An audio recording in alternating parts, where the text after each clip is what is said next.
Nothing says happy birthday or congratulations like a beautifully frosted cake. With just a few steps, you can frost a cake with confidence and enjoy the oohs and ahs from your guests. You'll need this basic equipment: a long serrated knife, cake plate, waxed paper, simple syrup, pastry brush, offset spatula, frosting. Step 1. Make flat tops. If the cake layers have dome-shaped tops, you'll need to trim them to make the tops flat. Place a cooled cake layer on a sheet of waxed paper. This will make it easier to maneuver. Rest your palm on the domed top and hold the serrated knife parallel to the top of the cake. Lightly score the edge where you'll make the cut. Gently begin sawing back and forth into the cake. When you've made one cut, rotate the cake and make another cut. Step 2. Prepare to frost. Put the bottom layer of cake on your cake platter. Tuck in strips of waxed paper beneath the edges of the cake to keep the platter clean while you're frosting. Lightly brush loose crumbs off the cake. Step 3. Prepare and brush on simple syrup. Simple syrup is a baker's secret that adds flavor and moisture to your cake.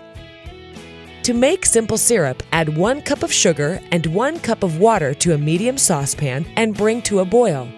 Flavor your syrup if you like. Let the syrup cool and strain out any solids before you brush it on the cake. Step 4.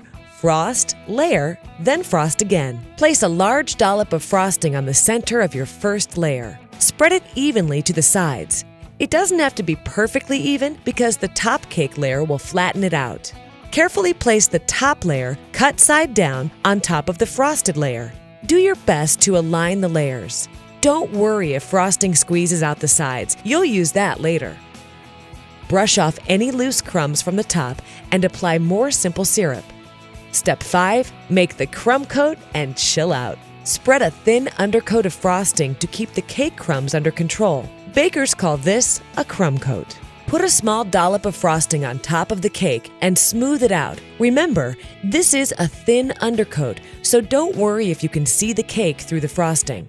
Next, spread a thin layer of frosting around the sides of the cake. Now you can smooth any frosting that squeezed out from between the layers earlier. Chill the cake in the fridge until the frosting is firm to the touch. If you're in a hurry, pop it in the freezer. Step 6. Add the final coat of frosting. When the first layer of frosting feels firm, it's ready for the final coat. Put a big dollop of frosting on top of the cake and spread first over the top, then down the sides, rotating as you work. For a super smooth finish, dip your offset spatula in hot water. Shake it off, then use it to smooth the frosting. The heat from the metal melts the frosting just enough to even out any dips and bumps.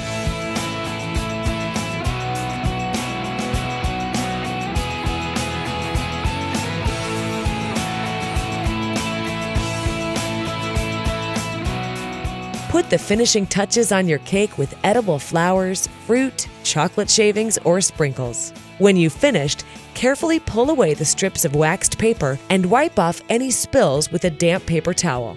Now get the candles ready and let the celebration begin.